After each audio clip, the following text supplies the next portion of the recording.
That night, silence didn't feel empty. It felt like it was watching me. The house was too still, too quiet, like even the walls were holding their breath. I remember standing in the middle of my room, listening to nothing, yet feeling like I wasn't alone at all. I told myself it was just my imagination, just another night of overthinking, but something inside me refused to settle. It wasn't fear exactly. It was something heavier, something that sat in my chest and refused to move, that I was supposed to be alone at home. That's what I kept repeating in my head. But my father was in his room, and my brother was somewhere in the house too. Still, it felt like I was alone in a completely different way, like no one really saw me, no one really knew what was going on inside my head. We lived under the same roof, but it never felt like a home. It felt like a place where people existed next to each other, not with each other. My father had always been distant. Even when he was physically there, it felt like he was somewhere else entirely. Conversations with him were short, dry, and always ended before they really began. He never asked how I felt, never noticed when something was off. It was like emotions didn't exist in his world, and over time, I stopped trying to show mine. You learn to stay quiet when no one listens. My brother was different, or at least that's what I used to think. He was more present, more aware. He would talk, sometimes even joke, and for a while, I believed that meant something. But there was always something I couldn't explain, something subtle in the way he looked at me sometimes, or the way his tone would shift without warning. It wasn't obvious enough to question, but it was enough to make me pause. I ignored it, like we all ignore things that don't make sense. Yet, that night, everything felt sharper. The ticking of the clock echoed louder than usual. Every small sound carried weight, like it meant something more than it should. I sat on my bed, scrolling through my phone without really seeing anything, just trying to distract myself from that feeling. But it didn't go away. If anything, it grew stronger. I tried to think back, to figure out when this feeling first started. It wasn't just that night. It had been building slowly, quietly, like something hiding in plain sight. Small moments I brushed off. A pause that lasted too long. A look that felt too intense. A silence that didn't feel normal. At the time, they didn't seem important. But now, when I thought about them, they felt connected somehow, like pieces of something I hadn't fully seen yet. I remember one moment clearly. It was nothing, really, just a normal day. But the way my brother stood a little too close, the way he didn't move even when I stepped back, it stayed with me. I told myself it didn't mean anything. That I was overthinking. That's what I always did, turned doubt into silence, questions into excuses. The truth is, I didn't want to believe anything was wrong. It's easier to ignore discomfort than to face it, especially when it comes from the people you're supposed to trust. So I stayed quiet. I convinced myself everything was normal, even when it didn't feel like it. That night, though, it was different. The air felt heavier. I could hear faint movement somewhere in the house, but I couldn't tell where they were coming from. It wasn't loud enough to be clear, just enough to make me aware that I wasn't as alone as I wanted to be. I held my breath for a moment, listening closely, but the sound stopped as suddenly as it started. I stood up slowly, my heart beating faster for no reason I could explain. I told myself to relax, that it was nothing, but my body didn't believe it. There's a difference between what you think and what you feel, and in that moment, my thoughts had no control. I walked toward the door and paused. Something about stepping outside my room didn't feel right, like I was about to walk into something I wasn't ready to see. I don't know why I felt that way. There was no clear reason, no evidence, just a feeling that sat deep inside me. I stayed there for a few seconds, hand on the handle, trying to calm myself down. I almost laughed at myself. What was I even afraid of? It was my own house. My own family. There was nothing to be scared of, at least that's what I kept telling myself, but then I remembered the way things had been lately. The strange silences. The unspoken tension. The moments that didn't make sense but didn't feel right either. And suddenly, that feeling came back stronger than before. I stepped back from the door. For the first time, I didn't feel safe in my own home. And the worst part was, I didn't even know why. I just knew something wasn't right. Something I couldn't see yet, something I couldn't explain, but something that was definitely there. That I sat back down, staring at nothing, trying to convince myself it would pass. That it was just another night, just another thought that would disappear by morning. But deep down, I knew this wasn't something I could ignore anymore. That I thought I was imagining things, but that night was only the beginning. It didn't stop after that night. If anything, it became harder to ignore. The silence in the house changed. It wasn't just quiet anymore, it felt loaded, like something was always about to happen but never fully did. I started noticing things I had ignored before, things that didn't seem like coincidences anymore. Why brother began showing up more often around me. Not in an obvious way, not enough for anyone else to question it, but enough for me to feel it. He would walk into a room and stay longer than necessary, say things that didn't quite fit, watch me in a way that made me aware of myself.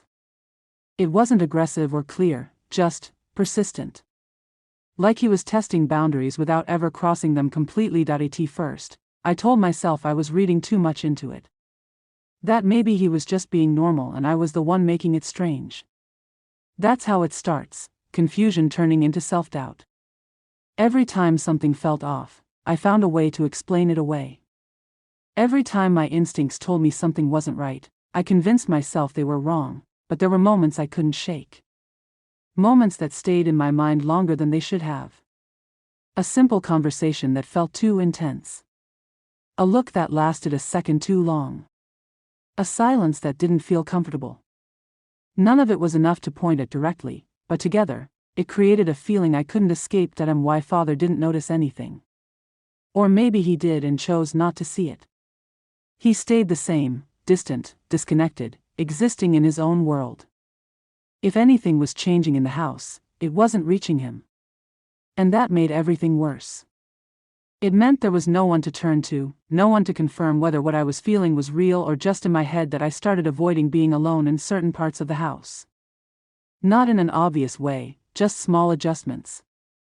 Choosing different rooms, keeping doors slightly open, staying where I felt less exposed. I didn't even fully understand why I was doing it. It was instinct more than logic, but no matter how much I tried to adjust, that feeling followed me. It wasn't tied to a specific place or moment anymore. It was constant, sitting in the back of my mind, growing stronger with time. There was one moment that changed everything, even if I didn't admit it right away. It was subtle, like everything else, but this time it felt different. He said something simple, something that could have been harmless in any other context, but the way he said it, it didn't feel right. There was a weight behind it, an intention I couldn't ignore. That I didn't respond the way I normally would. I paused. And in that pause, everything felt exposed. For a second, it was like we both knew something had shifted. Like whatever line had been there before was no longer as clear. That I laughed it off, of course. That's what I always did. Turn discomfort into something lighter, something dismissible. But inside, something had already changed. I couldn't pretend I didn't notice anymore. After that, the tension became harder to hide. Not openly, not in a way anyone else would see, but in small, quiet ways. I became more aware of his presence, more aware of the space between us, more aware of every interaction.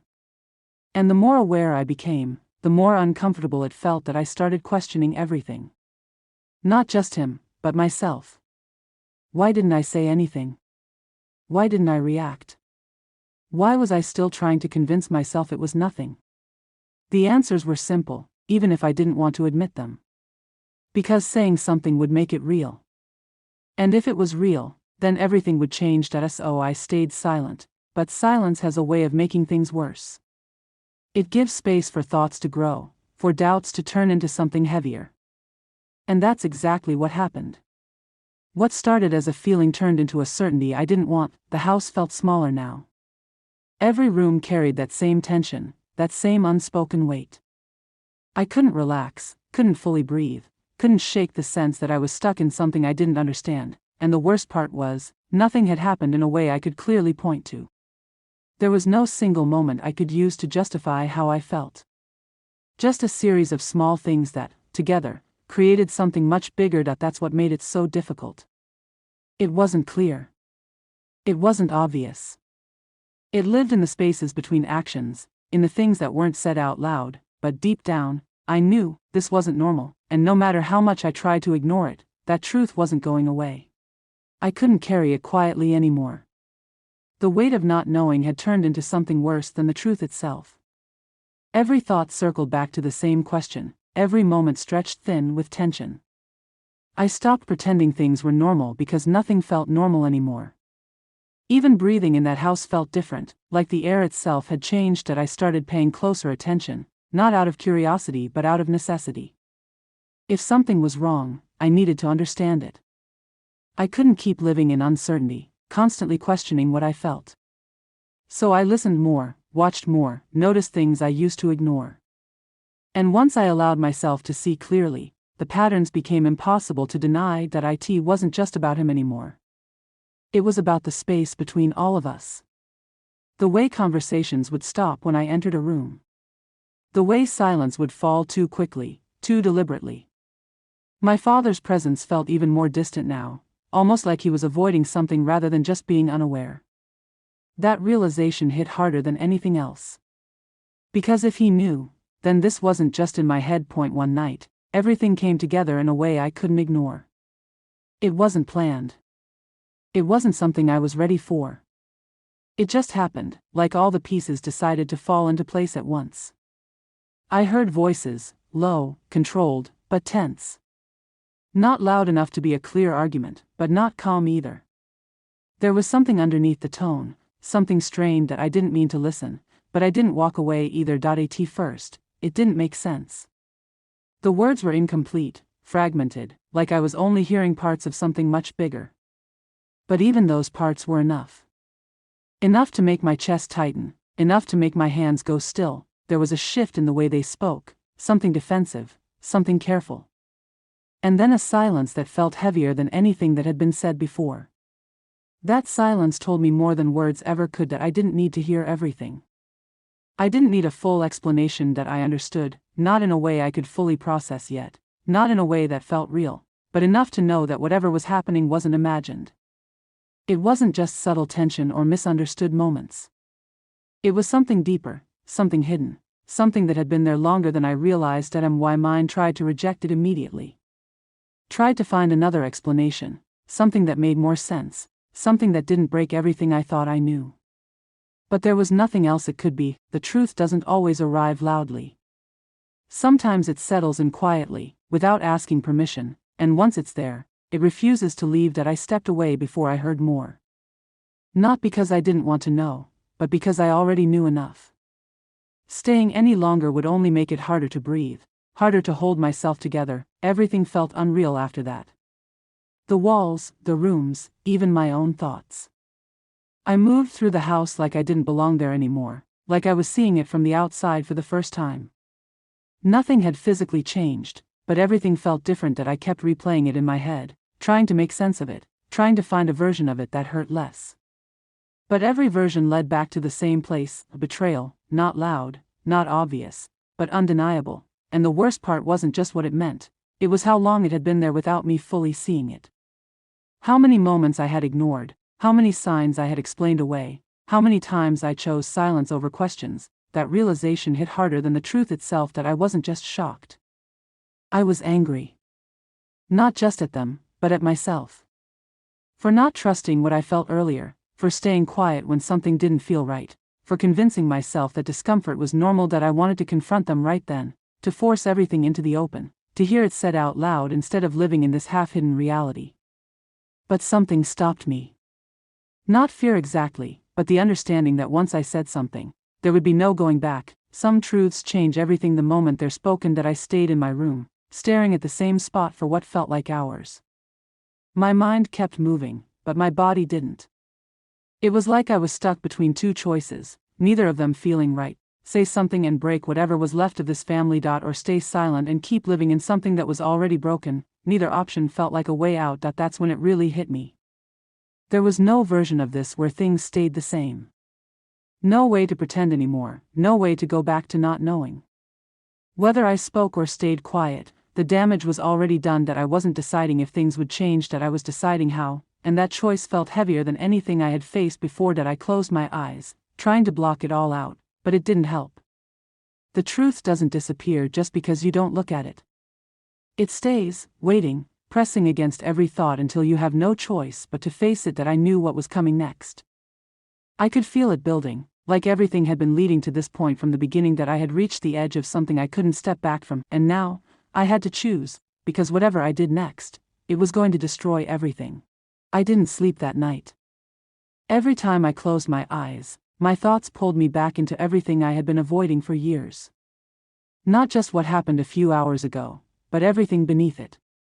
The silence in my marriage, the slow fading of connection, the way I had learned to exist without being seen. By the time the morning light started creeping in, something inside me felt different. Not better, not healed, but clearer. The confusion had settled into something more solid. I wasn't questioning what I felt anymore. I wasn't trying to minimize it or push it aside. I was finally facing it without excuses. That I got up and moved through the house slowly, noticing things I hadn't paid attention to before. The untouched dinner from the night before, the empty side of the bed, the quiet that no longer felt temporary. It felt permanent now, like a truth I had been living with but refusing to name. My phone was still in my hand when it buzzed again, another message from my husband: busy morning. We'll call later. I stared at it, and for the first time, I didn't feel the need to respond immediately. I didn't feel that familiar urge to maintain something that was already falling apart. Instead, I set the phone down and let the message sit there unanswered. That version of me, the one who kept adjusting, waiting, excusing, felt distant now. That I walked to the door and stood there for a moment, my hand resting on the handle. The memory of the night before flickered through my mind, but it didn't freeze me this time. It didn't control me. It just reminded me of something important, that I had ignored my instincts for too long. That I opened the door, stepping outside into the quiet morning. The air felt different. Still, but not suffocating. I glanced toward my neighbor's house without meaning to. Everything looked normal. No sign of what had happened. No indication that anything was different, but I knew better. That I turned away and went back inside, closing the door behind me with intention this time. Not out of fear, but out of decision. There was a difference. That I picked up my phone again and opened my messages. My husband's name sat at the top, familiar but distant. I didn't hesitate this time. I think we need to talk, I typed. That I stared at the message for a second before sending it. It wasn't dramatic. It wasn't emotional. But it carried everything I hadn't been saying. That a few minutes passed before he replied. About what?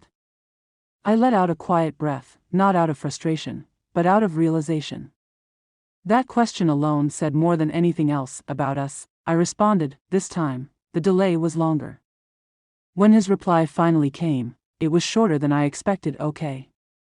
That was it. No urgency. No concern.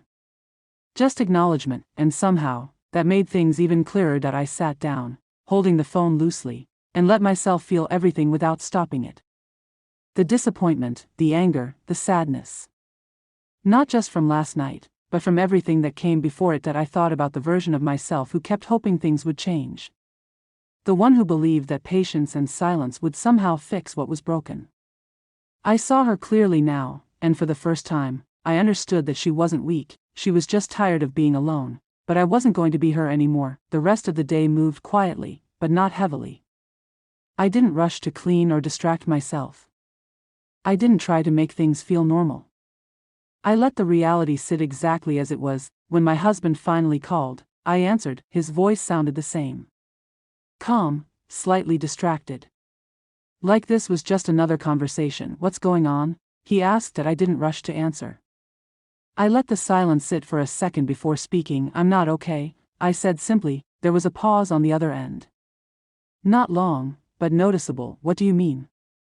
I could have explained everything in detail. I could have told him about last night, about how it made me feel, about how it connected to everything else. But I realized something in that moment. This wasn't just about explaining. That it was about being honest. I've been alone for a long time, I said. Even when you're here. Another pause. Longer this time. That's not fair, he replied. That I almost smiled, not out of humor, but out of recognition. That response used to make me doubt myself. It used to make me step back, soften my words, question my feelings, but not anymore. It's the truth, I said calmly. The conversation didn't turn into an argument. It didn't explode the way I thought it might. Instead, it revealed something quieter, something more final, that a disconnect that had been there all along. That we talked, but not in a way that fixed anything. It wasn't about solutions anymore. It was about acknowledgement. About finally saying things out loud that had been building for years. When the call ended, I didn't feel relief, but I didn't feel trapped either. That I sat there for a while, letting the quiet settle around me again. But this time, it wasn't the same kind of silence. It didn't feel like something I was stuck in. That it felt like something I could move through. That night changed something in me. Not because of what happened, but because of what it forced me to see. The truth I had been avoiding didn't feel distant anymore. It felt undeniable. That I wasn't just reacting to one moment. That I was waking up to everything, and for the first time in a long time, I wasn't afraid of what came next.